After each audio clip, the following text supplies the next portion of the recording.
दोस्तों नमस्कार, स्वागत है आपका यूट्यूब चैनल एबी टेक में।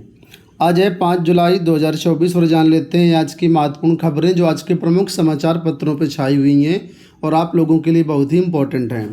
सबसे पहले यहाँ पर देखिए दिया गया कि यूपीएससी जैसी सिपाही भर्ती परीक्षा की निगरानी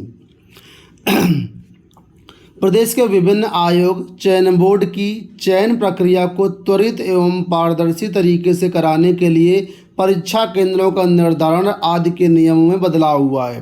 उत्तर प्रदेश लोक सेवा आयोग की प्रतियोगी परीक्षाओं के प्रबंधन के संबंध में भी शासनादेश जारी हुआ है। ये बदलाव पिछले दिनों कई परीक्षाओं में गड़बड़ी के बाद किया गया है। 4 लाख से अधिक अभ्यर्थियों वाली परीक्षाओं की तैयारियों को लेकर के समीक्षा बैठक मुख्य सचिव डीजीपी करेंगे, जिसमें मंडलायुक्त, DM, police commissioner, SP, SSP video conferencing के माध्यम से शामिल होंगे। तो मतलब चाहे अब उत्तर प्रदेश में छोटी परीक्षा हो या बड़ी परीक्षा हो, उसमें जो सिक्योरिटी रहेगी, निगरानी रहेगी, वो काफ़ी हाई लेवल की रहेगी। परीक्षा केंद्रों से लेकर के परीक्षा एजेंसी तक, परीक्षा के बाद कापियों की चेकिंग, रिजल्ट बनाने, इन सब की प्रक्रिया में बड़ा बदलाव देखने को मिलेगा। और इस बार डीएम को सीधा रिस्पॉन्सिबल बनाया गया है। ठीक है, पहले आपको बता दें जो एडीएम सिटी होते थे वो इसके लिए रिस्पॉन्सिबल होते थे, लेकिन अब यहाँ पर सीधे डीएम को उत्तरदायी बनाया गया है। तो इस नई प्रक्रिया से अब विभिन्न परीक्षाएं कराने की तैयारी है, चाहे वो सिपाही भर्ती परीक्षा हो या आरओ परीक्षा हो। सिपाही भर्ती परीक्षा को लेकर कई जिलों से परीक्षा केंद्रों की सूची भी मांगी गई, लेकिन हैरानी वाली बात है यहाँ पर कि नई गाइडलाइन के अनुसार अब परीक्षा केंद्र ही नहीं मिल रहे हैं। यहाँ पर देखिए प्रयागराज से अपडेट है कि नई गाइडलाइन के तहत नहीं मिल रहे केंद्र, 11 पालियों में करानी होगी परीक्षा। दोबारा होने वाली पुलिस भर्ती को लेकर के नई समस्या खड़ी हो गई है। नए मानक के अनुसार पर्याप्त संख्या में परीक्षा केंद्र ही नहीं मिल रहे हैं। यहाँ सिर्फ 54 केंद्र ही मिल पाए। 54 केंद्र मतलब प्रयागराज में केवल 54 केंद्र ही मिल पाए हैं, जबकि जब पहले परीक्षा कराई गई थी फरवरी में, उस समय प्रयागराज में 126 परीक्षा केंद्रों पर परीक्षा कराई गई थी। यही स्थिति रही तो जिले में पुलिस भर्ती के लिए 11 पालियों में परीक्षा करानी पड़ेगी, क्योंकि नए मानक के अनुसार परीक्षा केंद्र जो हैं वो उन गाइडलाइन को फॉलो नहीं कर रहे हैं, इसलिए उनको जो है परीक्षा केंद्र की लिस्ट से बाहर कर दिया गया है। 126 में मात्र जो है 54 केंद्र ही मिल पाए हैं। ठीक है, तो अब कैसे होगी परीक्षा, अब इसको लेकर के तैयारियां फिलहाल चल रही हैं। अलग अलग ज़िलों से अभी डाटा मंगाया जा रहा है, कहाँ कितने सेंटर मिलते हैं, उस हिसाब से ये लोग डिसाइड करेंगे कि परीक्षा कितने पालियों में कराई जाए। या फिर हो सकता है कुछ गाइडलाइन में शिथिलता भी बरतते थे अगर वाकई में ये लोग एक ही दिन में परीक्षा कराएंगे, क्योंकि ये बहुत बड़ा टास्क हो जाएगा और पेपर लीक को रोकना एक बहुत बड़ी चुनौती रहेगी। देखिए कुछ गाइडलाइन मैं यहाँ पर आपको दिखाता हूँ क्या गाइडलाइन है यहाँ पर रखी गई हैं। ये गाइडलाइन ऐसा नहीं केवल पुलिस भर्ती के लिए ही है।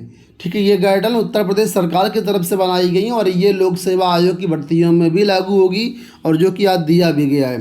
लेकिन वित्त विहीन व दागदार कॉलेज नहीं बनाए जाएंगे परीक्षा केंद्र। केंद्रों के निर्धारण को लेकर के विशेष सतर्क, डीएम की अध्यक्षता में गठित समिति करेगी निर्धारण।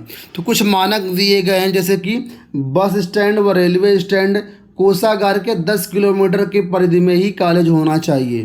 यानी कि बस स्टैंड रेलवे स्टैंड के 10 किलोमीटर के अंदर ही और हेडक्वार्टर के 10 किलोमीटर के अंदर ही ये जो सेंटर है बनाए जाएंगे, ऐसा एक मानक ये है। दूसरा, कक्षा शिक्षा के लिए अध्यापकों और कर्मचारियों की पर्याप्त संख्या उनके पास होनी चाहिए।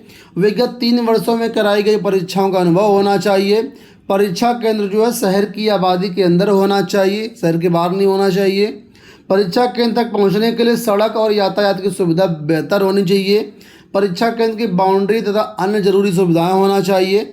सीसीटीवी लगे हुए हों, कैमरे क्रियाशील हों, और संस्थान और आयोग इसको सुनिश्चित करेंगे। इसके अलावा कुछ और भी पॉइंट हैं जो नीचे यहाँ पर आप दिए गए हैं, जो कि परीक्षा में आयोजन और परीक्षा प्रक्रिया से संबंधित हैं। इसके साथ ही एक बड़ा बदलाव यहाँ पर आप लोग देख सकते हैं, लिखा है अब गृह जनपद में आवंटित नहीं होंगे परीक्षा केंद्र। ये सभी भर्तियों की बात हो रही है, ना कि कोई एक भर्ती की। जैसा कि मैंने बताया था कि सिपाही भर्ती की बात नहीं है, लोक सेवा आयोग की भर्ती हो, चाहे टीजीटी पीजीटी भर्ती हो, LT गेट भर्ती हो या अन्य कोई भी बोर्ड हो, कहीं पर भी अब ये गृह जनपद में परीक्षा नहीं कराई जाएगी। ऐसा ये जो नियम है उत्तर प्रदेश सरकार लेकर के आई है। देखिए लिखा है कि उत्तर प्रदेश के सभी भर्ती आयोग, बोर्ड और अन्य भर्ती संस्थाओं की परीक्षाओं में अभ्यर्थियों को अब उनके गृह जनपद में परीक्षा केंद्र आवंटित नहीं किए जाएंगे। केवल दिव्यांग अभ्यर्थियों को गृह जनपद में परीक्षा केंद्र जो है दिया जाएगा।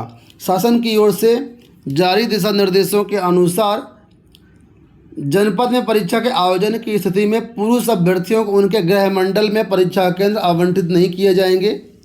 देखिए बोला गया पुरुष अभ्यर्थियों को उनके गृह मंडल में, यहाँ मंडल की बात की गई है, मतलब गृह मंडल में भी शायद ये लोग नहीं देंगे परीक्षा केंद्र पुरुष छात्रों को।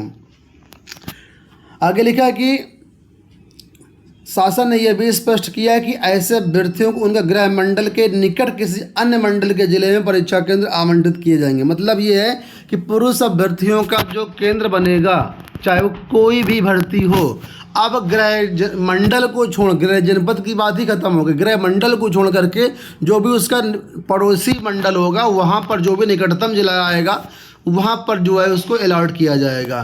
ठीक है। और लिखा 2 परीक्षार्थी बनेंगे साक्षी, CCTV में रखी जाएगी नज़र। परीक्षार्थियों के साथ कर्मचारी की भी होगी अब तलाशी। इसके अलावा आधा घंटा पहले कक्ष निरीक्षकों को आवंटित होंगे जो परीक्षा, ठीक है, कहाँ किस रूम में जाना है, और रैंडमाइजेशन के आधार पर ये चीज़ें लागू की जाएंगी। पेपर को लेकर के अपडेट कि 2 प्रेस में छपेंगे प्रश्न पत्र, कई सीरीज में रहेगी OMR सीट। लगातार पेपर लीक के बाद सरकार ने भर्ती प्रक्रिया में किया बड़ा बदलाव। देखिए 8 सीरीज में छपेंगे पेपर, प्रश्नों के क्रम में बदलाव के साथ उत्तर में विकल्प में भी अंतर रहेगा। तो यहाँ पर कहना ये है कि जो है 8 सीरीज में पेपर रहेगा और यहाँ पर जो उत्तर आगे पीछे वो भी रहेंगे, मतलब जंबल रहेंगे उसके आंसर भी। एक जो महत्वपूर्ण चीज़ देखने को मिली मुझे वो यहाँ पर देखिए, अभी तक क्या होता है प्रश्न पुस्तिका पर वहाँ पर सीरीज छपा रहता था A, B या C या D, ठीक है। तो लोग A वाले को A से कभी कभी मैच करा लेते थे या B वाला B से कभी कभी मैच करा करके वो नकल कर सकता था। लेकिन अब यहाँ पर कह रहा है कि हम सीरीज नहीं छापेंगे, सीधा बारकोड छापेंगे।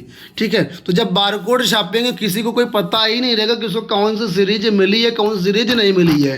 तो ये भी एक काफ़ी मुझे लगता है एक गेम चेंजर साबित हो सकता है कि बारकोड छापने से भी पता नहीं चल पाएगा और लोगों को जो है थोड़ा सा दिक्कत होगी, और जहाँ तक मुझे लगता है इससे नकल में थोड़ा सा कमी आएगी। तो ये तो बात हो गई सारी ऑफलाइन परीक्षाओं की। लेकिन आपको बता दें लोक सेवा आयोग ने करीब 8 साल पहले ऑनलाइन परीक्षा का प्रस्ताव लेकर के आया था, लेकिन वो फिलहाल प्रस्ताव लागू नहीं हो पाया और धरा का धरा रह गया, फाइलों में दबा रह गया। तो अब जो प्रतियोगी छात्र हैं वो याद दिला रहे हैं कि अगर लोक सेवा आयोग अपनी परीक्षाओं को ऑफलाइन की जगह ऑनलाइन करता है तब भी काफ़ी हद तक कंट्रोल किया जा सकता है नकल माफियाओं पर। फिलहाल आप लोगों को क्या लगता है, क्या वाकई में ऑनलाइन परीक्षा ज़्यादा बेटर है ऑफलाइन की अपेक्षा? आप लोग अपने विचार कमेंट बॉक्स से बताइएगा। और फिलहाल यहाँ पर ये न्यूज़ आप लोग देख पा रहे हैं। यहाँ पर देखिए अपडेट है कि हाई स्कूल व इंटरमीडिएट इम्प्रूवमेंट कंपार्टमेंट परीक्षा 20 को यूपी बोर्ड की 2024 की हाई स्कूल इंटरमीडिएट इम्प्रूवमेंट और कंपार्टमेंट इंटरमीडिएट और कंपार्टमेंट का जो डेट है वो जारी कर दिया गया है। यह परीक्षा 20 जुलाई को कराई जाएगी। हाई स्कूल की परीक्षा सुबह 8 बजे से 11:15 तक होगी तथा इंटरमीडिएट की परीक्षा 2 बजे से शाम 5:15 तक कराई जाएगी। कुल मिलाकर के 44,357 अभ्यर्थी इसमें शामिल होंगे। साथ में प्रयोगात्मक परीक्षा 15 और 16 को कराई जाएगी, 15-16 जुलाई को। जो भी इम्प्रूवमेंट कंपार्टमेंट वाले हों आप लोग इसको देख लीजिए। उत्तर प्रदेश के ITI में एडमिशन के लिए इसी हफ्ते से आवेदन शुरू होगा। 7 जुलाई से 31 जुलाई के बीच ऑनलाइन फॉर्म भरने का यहाँ पर प्रस्ताव है। आवेदन में सुधार करने के लिए 2 दिन का यहाँ पर अतिरिक्त मौका दिया जाएगा। तो फिलहाल व्यावसायिक शिक्षा परिषद ने जो इसको है मंजूरी दे दी है। ऑनलाइन फॉर्म आप 7 जुलाई से 31 जुलाई के बीच फॉर्म भर पाएंगे। ठीक है। इसके बाद आप लोगों का एडमिशन होगा, तो आप लोग इसके लिए तैयार रहिएगा। दोस्तों ये होगा आज की सारी सूचना। उम्मीद करेंगे वीडियो आपको पसंद आया होगा। फिलहाल इस वीडियो में इतना ही। धन्यवाद।